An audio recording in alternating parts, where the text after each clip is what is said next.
uma produção superlativa. O Brasil é o terceiro maior produtor de frango do mundo. Abateu quase 15 milhões de toneladas no ano passado. Superlativa também para exportação. É o maior exportador de frangos do mundo. No ano passado, mais de 5 milhões de toneladas foram vendidas para 151 países. Mas desde 2023, uma espécie de ameaça pairava no ar. O Brasil registrou o primeiro caso de gripe aviária na história do país. Tem 13 focos de gripe aviária em espécies silvestres, todas no Rio de Janeiro, Espírito Santo e também aqui no Rio Grande do Sul. Um vírus que pode, no limite, afetar mamíferos grandes como o gado, mas raramente humanos, e que viaja com a imigração de aves selvagens. O setor já observava a atual crise na América do Norte, onde a doença causou um impacto de 1,4 bilhão de dólares somente nos Estados Unidos. Segundo estimativas do Departamento de Agricultura americano, a gripe aviária já afetou mais de 100 milhões de aves em granjas comerciais. E mais uma preocupação. O vírus começou a infectar criações de gado leiteiro, como explica o professor de saúde aviária e epidemiologista da Universidade da Califórnia, Morris Pitesky. Esse ano pode ser diferente, porque estamos lidando com a questão das vacas e dos laticínios. O vírus se instalou nesse setor que, historicamente, não conta com barreiras sanitárias nem práticas de manejo para evitar essa doença. E agora, 2 anos depois, veio a primeira confirmação da doença dentro de uma granja comercial brasileira. O Brasil confirmou na sexta-feira o primeiro caso de gripe aviária em uma granja comercial do Rio Grande do Sul. A doença foi identificada em uma granja que tem 17 mil aves, em Montenegro, região metropolitana de Porto Alegre. O aviário gaúcho, que produz ovos para reprodução, teve que abater e descartar a maior parte do plantel. Imediatamente foram colocados em prática protocolos para impedir que a doença se espalhe. O Rio Grande do Sul começou a instalar barreiras sanitárias na região em que foi confirmado o primeiro caso de gripe aviária numa granja comercial no país. A primeira barreira está bem próxima da granja onde o foco de contaminação foi confirmado em Montenegro. 6 barreiras e um desvio vão ser instalados em um raio de 10 quilômetros do local para conter a disseminação do vírus H5N1. Altamente contagioso entre as aves. Minas Gerais descartou 450 toneladas de ovos que foram enviados por uma granja de Montenegro, no Rio Grande do Sul. Esses ovos seriam usados para a reprodução de aves, não para o consumo. E como é praxe, os nossos principais parceiros comerciais interromperam a compra do frango e dos ovos produzidos por aqui. A China e também a União Europeia suspenderam as importações por 60 dias. Outros compradores bloquearam apenas os produtos aqui das regiões com foco de gripe aviária. É o caso de países como Japão, Filipinas, Arábia Saudita e Emirados Árabes Unidos. Agora, as autoridades sanitárias investigam novos casos suspeitos. O Ministério da Agricultura aguarda o resultado de exames de 2 novas suspeitas de gripe aviária em granjas comerciais no Brasil. Uma em Tocantins e a outra em Santa Catarina. Da redação do G1, eu sou Natuzaneri e o assunto hoje é gripe aviária, a ameaça à produção de frangos e ovos no Brasil. Quais são os riscos da doença, por que os países suspenderam a compra de frango brasileiro e quais os impactos econômicos. Eu converso com Paula Salati, repórter de agro do G1, e com José Roberto Mendonça de Barros, fundador e sócio da consultoria MB Associados. Ele foi secretário de Política Econômica do Ministério da Fazenda entre 1995 e 1998. Terça-feira, 20 de maio. Paula, a gente te ouviu aqui no assunto, isso foi em maio de 2023, justamente quando o Brasil havia registrado lá os seus primeiros casos de vírus da gripe aviária em aves silvestres. Você fez alguns alertas nesse episódio. 2 anos depois, o vírus H5N1 chega a uma granja comercial, que era a lebre que você tinha levantado naquele momento. O que aconteceu de lá para cá e como é que a gente conseguiu retardar essa chegada por 2 anos? Eu lembro que quando a gripe aviária chegou na Argentina e no Uruguai, no início do ano, o governo federal ele já vinha, né, fazendo vários alertas ao setor, aos produtores, né, publicando cartilhas de prevenção, de como as granjas deveriam agir ao ver alguns sinais, né, nas aves, dificuldade respiratória. Então, assim, o Brasil ele já tem alguns anos, né, planos de contingência montados, tem todo um protocolo, né, sanitário e de ações que se devem seguir em casos como esse. Sexta-feira, caixas com ovos e outras embalagens são destruídas em uma granja na zona rural de Montenegro, na região metropolitana de Porto Alegre. Aqui foi identificado o primeiro caso da gripe aviária H5N1 em uma granja comercial no Brasil. O local não criava frangos para consumo. Produzia ovos fertilizados que também não eram destinados ao consumo, mas vendidos para gerar aves em outras granjas. O destino dos ovos que saíram daqui nos últimos dias já foi rastreado. Eles também serão destruídos para evitar a contaminação. Natuz, eu queria passar um dado aqui para vocês que eu acho que ilustra bem esse cenário, tá?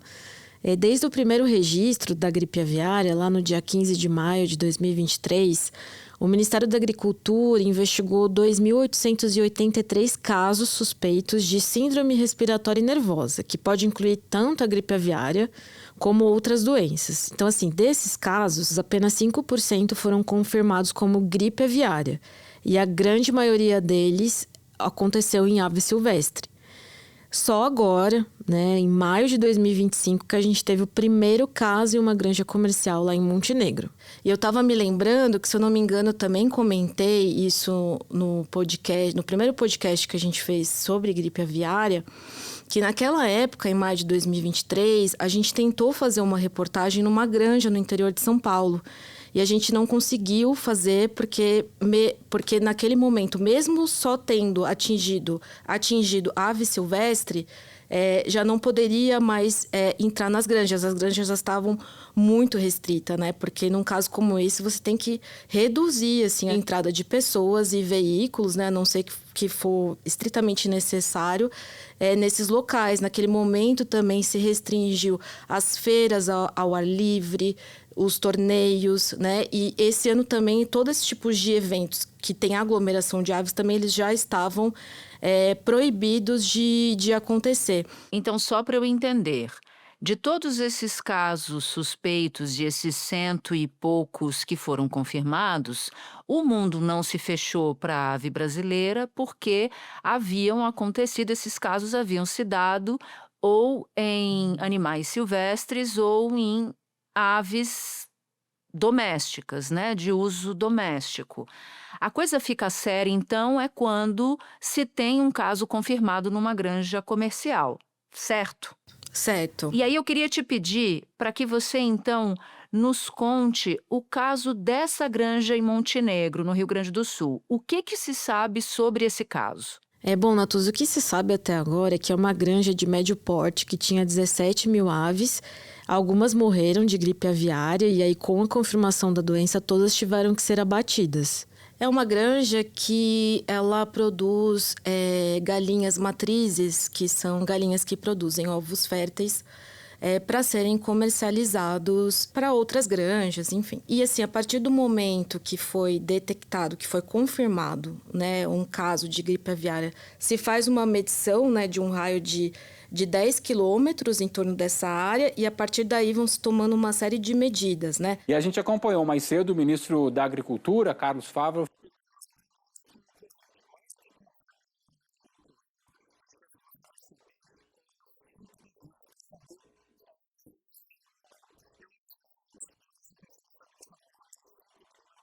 Não se sabe como começa, mas se sabe o que foi feito para tentar isolar o problema. E eu queria que você nos contasse quais foram as primeiras medidas de contenção. A partir do momento que se descobre, né, que se confirma caso de gripe aviária na granja comercial em Montenegro, você rapidamente coloca em implementação o plano de contingência. O que é isso, né? Na granja você precisa destruir as aves, né, que não morreram, né, e também se livrar das carcaças animais, né, dos animais que já tinham sido contaminados com a gripe aviária e que morreram. E você também tem que fazer o sacrifício das outras aves e também você tem que descartar embalagens de ovos, por exemplo, né? A gente chegou a ver essas imagens aí nos últimos dias de descarte, que tudo que tem a ver com essa produção. Olha, segundo o Ministério da Agricultura, o trabalho de inspeção segue em ritmo acelerado para vistoriar as 510 propriedades rurais em um raio de 10 quilômetros do foco de contaminação. 5 barreiras foram instaladas no fim de semana para conter o avanço do vírus H5N1. Aí a gente tem o raio perifocal, que são os 3 quilômetros ali em volta desse foco, né? Você cria barreiras de desinfecção. Então, os caminhões que carregam carga animal, que carregam ração, que carregam leite, por exemplo. Então, você é passado ali um desinfetante, né, para tirar esses vírus, né, porque os caminhões vão para lá e para cá. Então, você pode acabar levando, né, o vírus aí de um local para o outro. E você tem uma outra frente atuante também, que agora é o seguinte, né? Tanto nesse raio de 3 quilômetros quanto esse raio de 10 quilômetros, o governo está fazendo diversas investigações. Todas as propriedades rurais são investigadas. E o que eu sei é que assim, não são só propriedades que têm aves, mas que outros animais também. Mas o vírus da ave pode passar para outros animais e vice-versa, é isso? Estados Unidos já registrou casos de gripe aviária em mamíferos, como no gado, por exemplo, né? Eles estão com esse problema lá. Esse não é um problema que a gente tem aqui. Mas é um protocolo, né? É um protocolo que a gente tem aqui de ter que vistoriar todas as propriedades rurais. Então, estão sendo feitas essas investigações aí para ver se tem alguma outra granja comercial que foi afetada aí pela gripe aviária. A partir do momento que essa granja de Montenegro é desinfectada, né? E hoje eu estava conversando com um secretário lá do Ministério da Agricultura, ele falou que já houve essa desinfecção. A partir dessa desinfecção vão se contar 28 dias, né? Se nesses 28 dias o Brasil não registrar nenhum caso de gripe aviária, não só o Rio Grande do Sul, mas o Brasil como um todo, o Brasil ele pode se declarar como livre de gripe aviária em granjas comerciais. E aí o governo brasileiro pode renegociar as aberturas de mercado, né? A retomada aí das exportações. Bom, e quais são os riscos do vírus para as aves e também para os humanos? Você citou o caso dos Estados Unidos, que não é o nosso caso, que tem caso de contaminação de aves para mamíferos, mas em relação a ave, o que acontece com a ave quando ela está infectada e quais são os riscos para nós humanos? Por exemplo, há risco no consumo de ovo ou de carne de ave que tenha sido contaminada, por exemplo? Então, depois que as aves são contaminadas, elas morrem rapidamente. Assim, em muitos casos, isso acontece em até 48 horas. Para você ter ideia, Natuza, a maior parte de um bando de aves pode morrer em poucos dias, porque a patogenicidade dessa doença é muito alta. Isso significa que as aves morrem rapidamente em um curto período de tempo. O contágio para humanos ele é muito baixo. Quem é o grupo de risco da gripe aviária H5N1?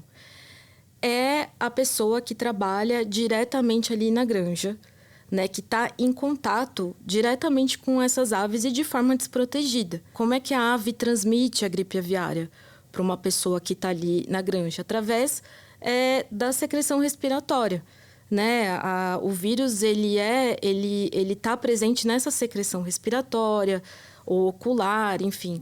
Desde abril de 2024, os Estados Unidos registraram 70 casos em humanos.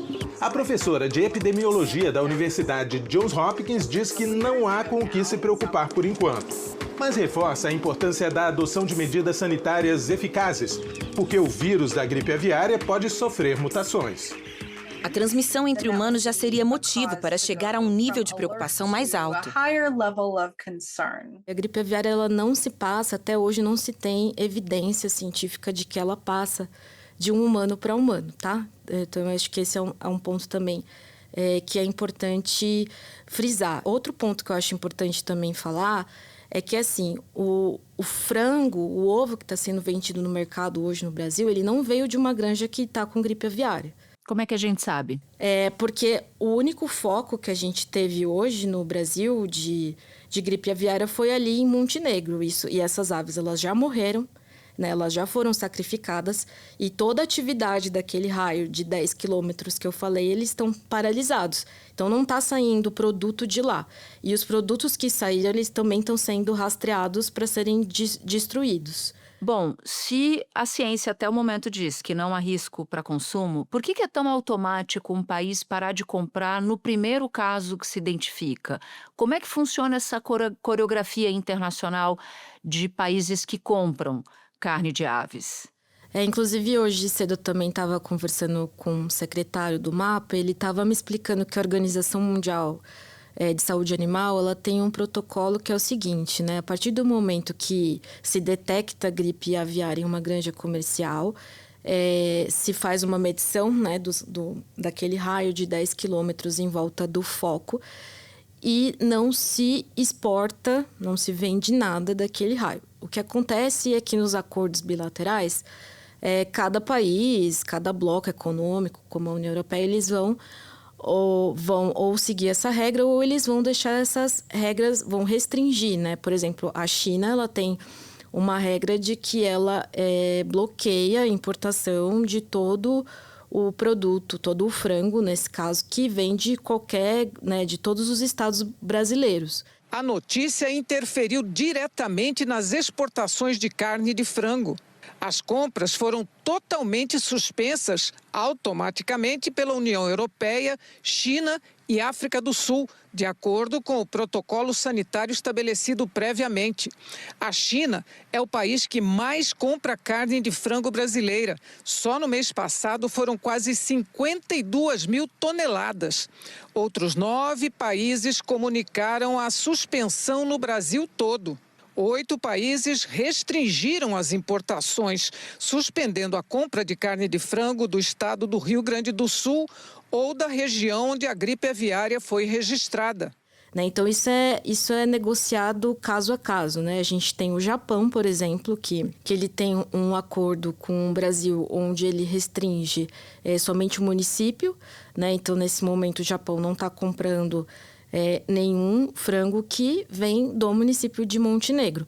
Então, existe essa orientação, uma orientação internacional, e a partir dela vão sendo negociados acordos bilaterais, lembrando que, mesmo que haja esses protocolos, os países podem ou afrouxar essas regras em algum momento ou endurecer mais elas, né? Foi um caso da Argentina, por exemplo, que o secretário estava me contando que com a Argentina existe um protocolo de você não exportar somente os raios, os produtos que vêm daquele raio de 10 quilômetros em volta do foco, mas a Argentina, na sexta-feira, publicou uma nota, né, falando que ia parar de comprar os produtos do Brasil e não citou esse raio, por exemplo. Então, os países eles têm autonomia para tomar essas decisões. É importante dizer que antes mesmo dos países anunciarem as restrições, o próprio Brasil ele tem a obrigação de não desembarcar esse frango a partir do momento que se registra seguindo os protocolos, né? Paula, muito obrigada por ter topado conversar com a gente aqui no assunto. Bom trabalho para você, que eu sei que está intenso. Tá bom, obrigada, Natuza. Espera um pouquinho que eu já volto para falar com José Roberto Mendonça de Barros. José Roberto, eu quero falar com você sobre esses impactos econômicos esperados por causa da gripe aviária. A China, a União Europeia, tantos outros parceiros acabaram suspendendo as compras do frango brasileiro e, no caso da China, que segundo a BPA, que é a Associação Brasileira de Proteína Animal, é a nossa maior cliente. E essa suspensão vale por 60 dias, ou seja, é tempo para danar. Na segunda-feira, que é o dia em que a gente grava, o ministro da Agricultura disse que o Brasil pode ficar livre da gripe aviária em 28 dias. A gente ouvia a nossa colega aqui, a Paula, nos explicando sobre isso, mas isso só na hipótese de nenhum outro caso ser registrado. Então, eu queria te ouvir sobre que tipo de impacto a gente pode esperar para as exportações do Brasil, pelo menos no curto e no médio prazos. Olha, vai fazer uma enorme diferença se vamos, que é o cenário mais positivo, ter apenas este caso já registrado ou se teremos mais. Então vamos considerar primeiro essa hipótese. Tem esse caso de Montenegro e não tem mais nada. Neste caso, o efeito será muito modesto. Primeiro que uma coisa que é preciso lembrar que alguns clientes importantes, como o Japão e a Arábia Saudita, suspenderam as importações apenas da região onde teve a gripe, isto é, o Rio Grande do Sul, em alguns casos só a região mesmo, o município lá de Montenegro. Para esses países, não vai ter nenhuma solução de continuidade nas exportações, porque o Rio Grande do Sul deixa de exportar, mas as empresas e as cooperativas vão exportar o que não será feito pelo Rio Grande do Sul através de outros estados e remaneja aquilo do Rio Grande do Sul que não foi exportado para o mercado interno. Então, quando é isso, são vários países que suspenderam só o pedacinho ou, no máximo, o Rio Grande do Sul, o efeito é muito pequeno. O Brasil é o maior exportador de carne de frango do mundo e o Rio Grande do Sul é o terceiro maior exportador do Brasil. Os embargos acontecem em um momento de crescimento das exportações nacionais. Os dados da Associação Brasileira de Proteína Animal apontam que o volume de carne de frango enviada para fora do país nos primeiros 4 meses de 2025 é 9,5% maior que o mesmo período do ano passado. Uma receita total de 3,4 bilhões de dólares. Alguns países, é verdade que importantes, especialmente a China, a União Europeia, por acordo sanitário, suspendeu o Brasil todo. Aí tem mesmo uma solução de continuidade para exportar por um certo tempo. Mas se isso for apenas durante 28 dias, digamos, um período curto, o que a gente tem é uma baixa temporária de estoques fora do Brasil, no sistema distribuidor, uma alta temporária de estoques aqui dentro e tendo a expectativa de suspensão, isso acaba não criando grandes coisas. E Natuza tem um negócio relevante no caso da carne de frango, é que, de fato, a China é o maior importador do Brasil, mas é só com 11% do total, porque no frango, ao contrário da carne vermelha e da carne suína, há uma divisão muito grande em outros países, próximo de 10%, tem os países árabes, então tem muitas outras regiões e, portanto, o impacto não é tão grande para o exportador aqui, porque está distribuído por muitos.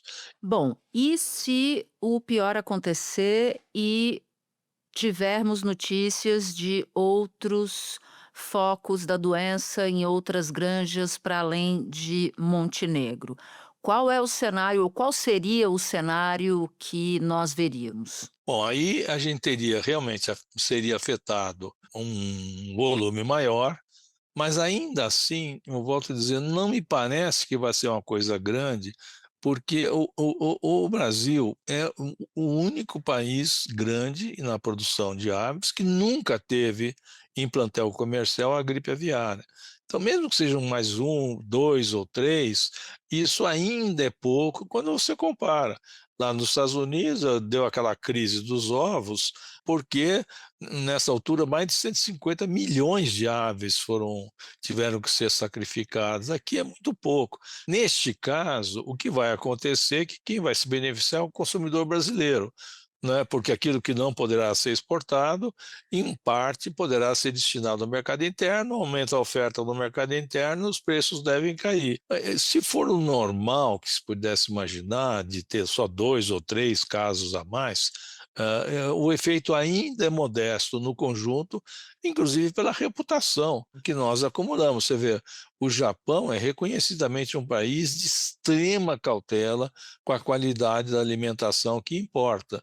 E ele é um país que está disposto, pelo que conhece do Brasil, a bloquear só as exportações que vêm lá do Sul, né? E aí não vai fazer muita diferença. Então, eu acho que piora um pouco, mas não é nada assim extraordinário se nós tivermos alguns casos, mas não tem nenhuma indicação, Natuza, de você ter uma praga em escala muito maior do que tem. Agora, se tiver casos em regiões como o Paraná, né, aí é mais complicado, porque aí o Paraná que é um grande produtor. O maior produtor para exportação de aves é o estado do Paraná, porque ele tem grandes cooperativas e é um estado que planta muito milho, ao contrário de Santa Catarina, que também tem plantel grande, mas tem que importar ração, portanto ela fica mais cara. O Paraná planta tanto milho e soja, que formam a base da ração, e tem uma coisa que está aliviando para o sistema, como você sabe, já fez programa sobre isso, nós estamos colhendo uma grande safra de grãos. Então, os dados mostram que o custo de ração nos últimos períodos ela caiu. E a margem da operação do produtor, seja o da granja, seja as empresas que estão distribuindo, está bastante positiva, porque, no fundo, a brincadeira que sempre se fez, né? O frango é um pé de milho numa embalagem diferente, né? Porque o grande custo é a ração. Então, o momento em que aconteceu esse caso, que é lamentável de todo modo, é um momento em que o setor produtor está com margem positiva. Eu acho que a gente não deve ter nenhuma visão alarmista. Pode ter alguma perda na exportação? Pode, será uma pena se isso acontecer, mas ainda assim tem pelo menos um benefício indireto, que não se mede em divisas, mas se mede numa eventual perda, queda de preços, que o consumidor doméstico vai agradecer e aproveitar. O sistema de produção é muito rápido, em 40 e poucos dias você gira a criação do frango e ele está pronto para o abate, essas coisas se recuperam muito rapidamente. É diferente, por exemplo, de café. Você vê, o café, desde o ano passado, é o produto que mais aumenta na prateleira. Todos os meses, até o último dado, o café está aumentando de preço. E aumentou muito. Por quê? Porque não tem café. E a colheita é anual. Você falou bastante dessa sua percepção e também já nos contou que a tendência aqui é o mercado brasileiro absorver, né, os compradores brasileiros comerem mais ovos, mais carne de frango, e isso provoca uma queda de preços. Então, além da absorção, ainda tem um resultado positivo na hora de pagar a conta do supermercado. Mas eu queria pegar emprestado de você. Da onde vem o teu otimismo? Por que você avalia que o cenário não é alarmante? Assim, o que se sabe sobre ou o sistema de alertas ou a quantidade de preservação de uma granja comercial que você possa contar para quem nos ouve, José Roberto, para que a gente entenda melhor essa ideia de que, olha, eu não estou apostando que vai ser um cenário tão ruim assim. A gripe aviária está afetando o mundo inteiro de produção de aves há 3 anos. Ela não começou agora.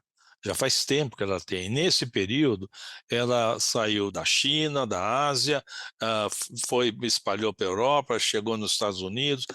Todos os países, exceto o Brasil, têm gripe aviária e de uma forma importante nos últimos 3 anos. Tanto é que, no caso americano, o preço do ovo virou manchete de primeira página e influenciou até na sucessão presidencial, né? E aqui o Brasil não tinha isso. Por quê? Porque o sistema público e privado das granjas de defesa sanitária é muito eficiente, provado pela prática. Porque o que transmite a gripe aviária chega aqui através das aves migratórias, né? As aves descem pelo litoral brasileiro, vão fugir do inverno no hemisfério norte, vão lá para baixo, Terra do Fogo e Antártida, e lá ela se encontra com as aves migratórias que descem pelo lado do Oceano Pacífico. Estas aves vêm lá dos Estados Unidos, lá de cima, e vêm todas, ou quase todas, infectadas, e aí, nesse período que estão próximos, as aves migratórias são infectadas. Agora as pesquisas aqui podem ajudar a desvendar como ocorreu a transmissão no Rio Grande do Sul. É a pergunta de R$1 milhão. A resposta pode estar nas 90 aves aquáticas que morreram de gripe aviária no zoológico de Sapucaia do Sul, a apenas 53 quilômetros de Montenegro. Outro laboratório está investigando se foi exatamente o mesmo vírus. Quando elas voltam para passar o verão no hemisfério norte, né, sempre tem algumas que morrem no caminho, que têm acidentes, não é? E é daí que vem o risco de infecção. Nós não temos a gripe aviária de forma recorrente, de forma renitente no Brasil. Como se fosse um choque eventual. E até agora a Defesa Sanitária, em centenas de granjas, foi bem capaz de segurar tudo isso. Então, o que aconteceu foi um evento esporádico. Só fazer um paralelo, Natuza, com a vaca louca, que é uma doença que afeta os bovinos, não tem defesa, é perigosíssima, esta, ao contrário, afeta os humanos, por isso que ela é mais perigosa. A gripe aviária não afeta os humanos, porque o vírus não aguenta o calor.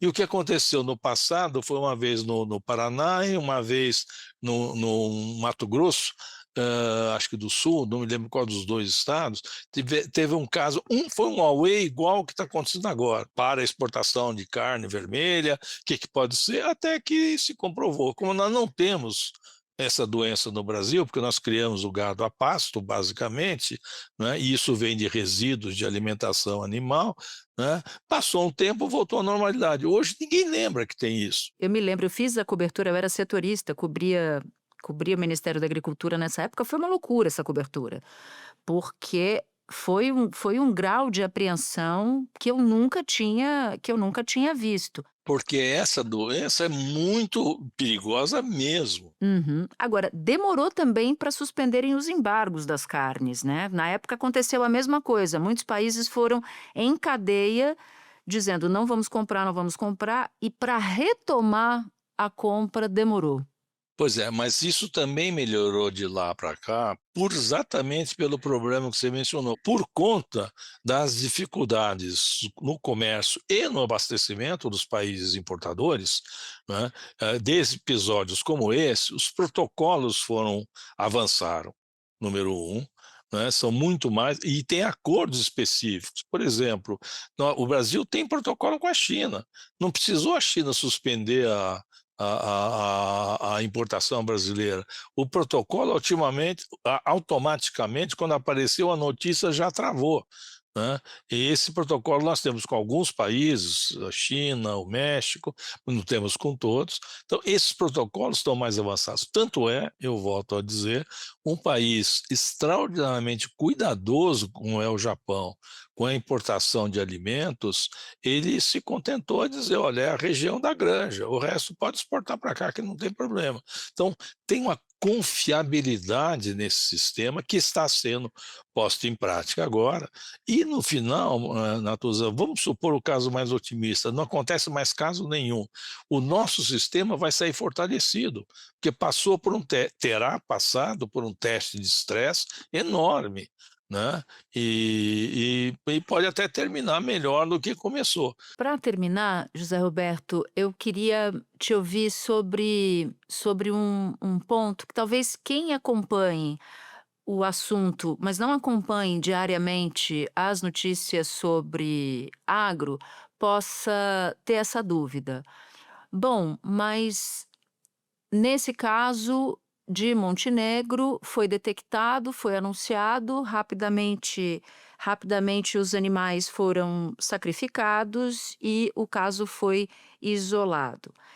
É comum ou existe a possibilidade de um produtor não contar que detectou um caso desse e isso e uma carne contaminada ou uma ave contaminada chocar ovos contaminados e por aí vai? Como é que funciona essa dinâmica interna dentro de uma granja comercial?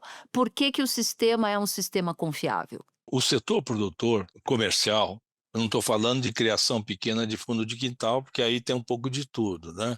Os produtores sabem que as perdas, se não controladas, quando aparece o problema, não é, serão muito grandes. Porque aí sim, aí a perda de capital é total, que é o que está acontecendo nos Estados Unidos no setor que produz ovos, especialmente. Não é só lá, mas no setor que produz ovos. Então, os protocolos são muito rígidos. Você certamente viu no Globo Rural, muita matéria sendo feita numa granja. Para entrar lá, você tem que aquela roupa, aquela fantasia branca, passa num piso onde você molha o sapato para tirar. Nem é um sapato, é a bota branca que você tem que usar. Tem esse tipo de cuidado. Nas granjas comerciais não entra qualquer veículo, não entra qualquer caminhão. Esse é um protocolo exercido há muitos anos por todo mundo da área comercial. Além disso, existe a inspeção federal. Quando você tem esse sistema, né, e bem feitinho, ele isola completamente com o resto do mundo. Né? No caso de aves, seja para poedeiras, seja a carne para corte, a ração é 100% comercial. Né? E ele é basicamente milho, soja e adição de vitaminas, algumas coisas. Então é muito controlado, é muito difícil. Não é como outros lugares, ou antigamente, em que os animais eram criados na casa, com rejeitos, com o que sobrava da cozinha, e aí podia ter qualquer coisa. Isso já passou há muito tempo, é uma coisa industrial, super controlada. E a experiência mostra isso. Veja, 3 anos consecutivos a gripe aviária atinge o mundo inteiro e aqui não. Só porque somos brasileiros? Claro que não. Né? Isso é por um sistema de produção extraordinariamente cuidadosa. Né? Lembrando, a produção avícola é uma indústria. Ela, mais do que tudo, ela funciona como uma indústria integrada com as granjas. Né? Por isso que o sistema é robusto, e basta olhar para trás. E, mais do que tudo, do ponto de vista do consumidor, não tem o menor problema consumir os ovos, as aves, por conta disso. Simplesmente porque o vírus não aguenta o calor. Na hora que é cozido, frito, vai para o churrasco, qualquer coisa, não tem risco de ter problema na saúde humana. José Roberto, sempre muito bom te ouvir, contar com a sua clareza, com as suas explicações. Obrigada por voltar aqui ao assunto. O prazer foi meu, Natuza. Antes de terminar, um recado. Se você ouve o assunto no Spotify e gostou do episódio, é assunter mesmo, dá 5 estrelas e compartilha esse episódio com quem você quiser. Você pode nos ouvir no G1, no YouTube e em todas as plataformas de áudio. Comigo na equipe do assunto estão Mônica Mariotti, Amanda Polato, Sara Rezende, Luiz Felipe Silva, Thiago Kazuroski e Carlos Catelan. Eu sou Natuza Neri e fico por aqui. Até o próximo assunto.